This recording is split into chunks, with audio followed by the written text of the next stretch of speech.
I know what you're thinking. Did I film 7 episodes or just 6? Oh. Is this the 6th one? Well then. Bravo.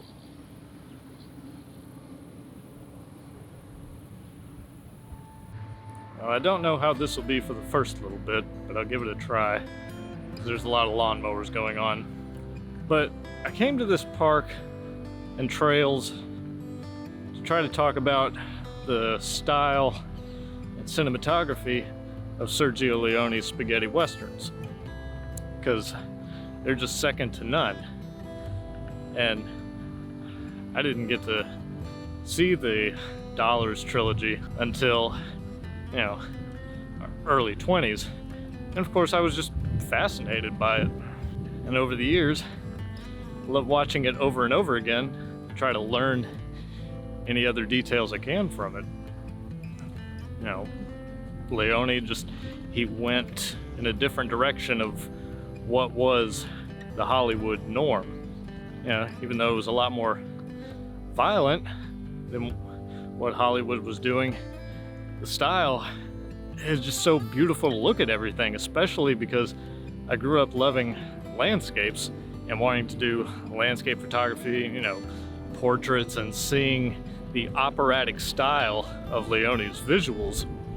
I love the observation that almost any shot in any scene in the spaghetti westerns, the first 3 of the Dollars movies, are basically paintings, visual cinematic paintings.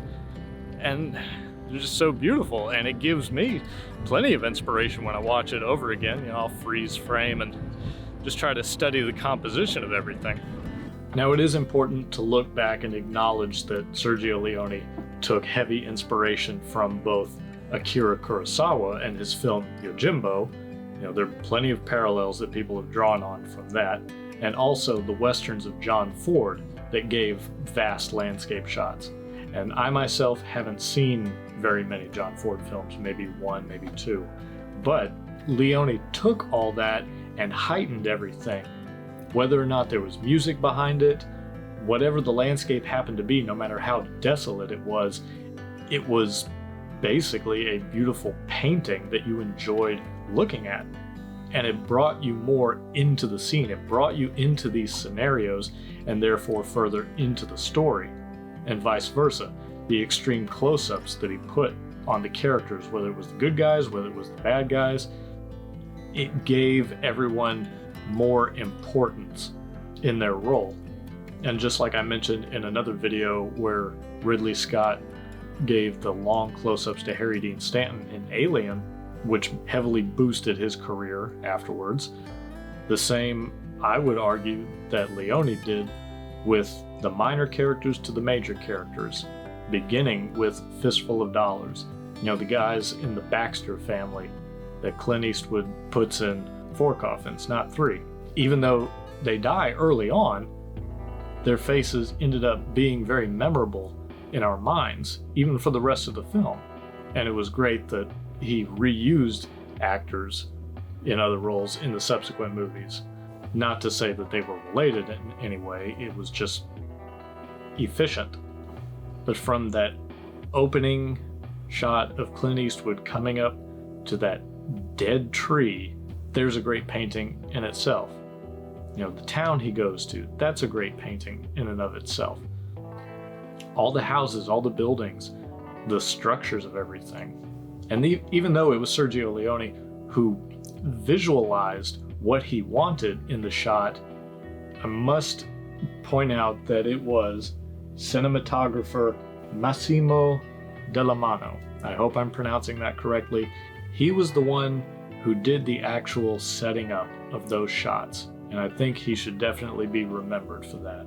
And I don't want to get too much into, reviewing the behind the scenes of the productions, such as, it was hard for them to record any sound because there was so much extra noise going on in the backgrounds, and that's why we see all this heavy ADR, not just on the characters speaking their own languages in the film, but even Clint Eastwood, who had to record his own lines after the fact. But the main focus that I'm taking away from these films is the visual style. And again, everything just looks like a painting or a screenshot that I love to take and just study the compositions of everything. And even when I say it made us remember the characters from seeing all these extreme close-ups, over the years and the amount of times that I've watched The Good and the Bad and the Ugly, it has made me feel a lot more sympathy for and end up rooting for the character of Tuco, played by the great Eli Wallach. Because the first time, or the first few times I watch it, it had me thinking, well, why are they focusing so much on the ugly? And over the years, as I got older, and I see more of the experiences, it's that realization of, oh no, he's gone through so much in the period of this film because of how these shots are framed and set up to tell the story. It's like, you want him to succeed in the end. You want him to walk away with at least some of the gold, which I think he kind of does. He could go back to where that dying soldier was and get that brown horse that was there, and I think he'd be okay. But we're not supposed to care about that. We are left with the amazing shot of Clint Eastwood riding off into the Spanish landscape. And oh boy, Spain in the 60s had so many of those vast areas were just, even if I didn't enjoy looking at the desolate areas with the little dying shrubs and all that, I didn't realize that part of Spain where they went up to shoot the big Civil War battle of that bridge. And as film historian Christopher Frayling pointed out, it's like looking at the landscape of Virginia if they just drove up further into Spain. Like, oh, well, that's interesting to find out that so much of Spain had these different landscapes that could be made used for all these shots that we see.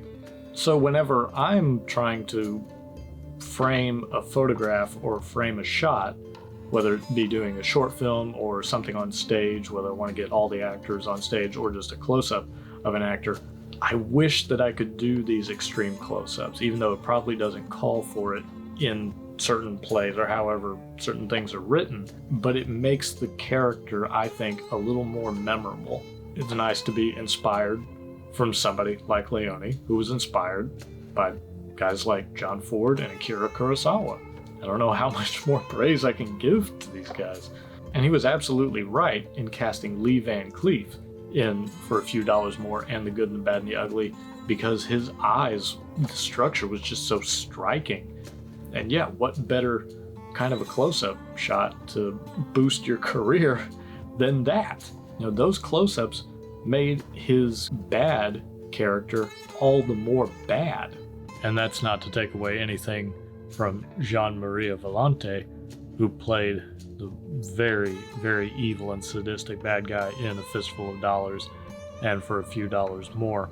His close-ups also made you really hate him, how he stared into another character's eyes, or he just stared off into the distance when he was in a haze, which, again, those moments brought us great cinematic art, and sound being about 60% of any movie.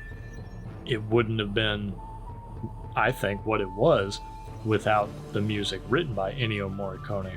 And I'd like to quote a piece from the Fistful of Dollars Wikipedia article. I believe Morricone was quoted as saying, "Some of the music was written before the film, which is unusual. Leone's films were made like that because he wanted the music to be an important part of it, and he often kept the scenes longer because he simply didn't want the music to end. That's why the films are so slow, because of the music." I can respect that. And I would also add that it's the lengthy tracks, the lengthy music that help make the scenes what they are.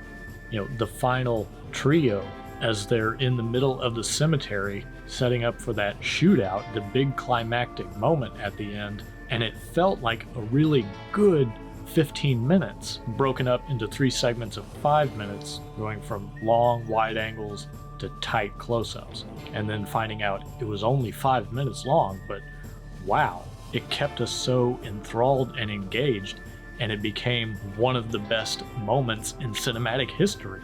So that's how I feel that it has influenced me for both photography, portraits as well as landscapes, as well as shooting film. But I'd love to know if you want to leave a comment down below. Greatly appreciated it. How has it impacted others? That's what I'd like to hear. What sort of shots has it influenced you to make? Do you like the desolate landscapes, or has it helped you photograph little structures or huge group photos? Whatever it is, please, by all means, leave a comment down below. And if you were to hit the like and subscribe button, like I know you're going to, it might be greatly appreciated. So thank you very much for watching. So y'all be excellent, and I'll see you in the next one.